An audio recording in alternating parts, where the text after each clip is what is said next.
TANESCO leo wametuita hapa kwa ajili ya mada mbalimbali, lakini pia tuna zoezi la nishati safi ambalo Mheshimiwa Rais mwenyewe mama yetu Samia Suluhu Hassan kila siku anasisitiza masuala ya nishati safi. Tunaona jinsi mazingira yanavyoharibiwa, tuende tukawaambie kwamba tuna nishati safi.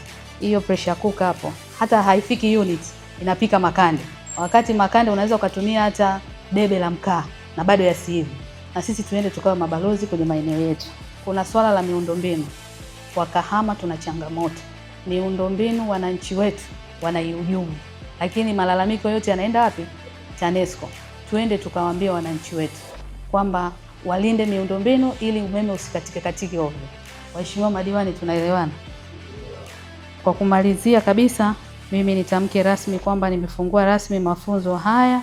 Niwatakie kila la heri. Yaani nguzo ikiwa imesimama hivi, kuna nyaya wao wanazifunga kama hapa, inasogea huku. Sasa zile huwa kuna sehemu ya kufungua bolt. Wananchi wetu wasio waaminifu na wenye nia mbaya wanazifungua zile, wanaenda kuzitumia kwenye matumizi yao. Na wengi tumefuatilia tukagundua wanaendaga kufungia kwenye lile joki la ng'ombe.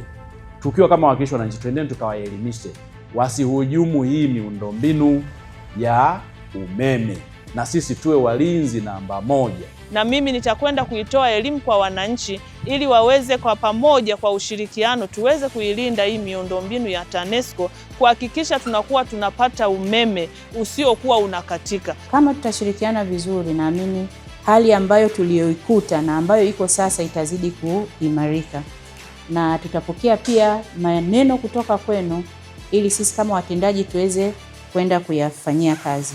TANESCO, tunayaangaza maisha yako.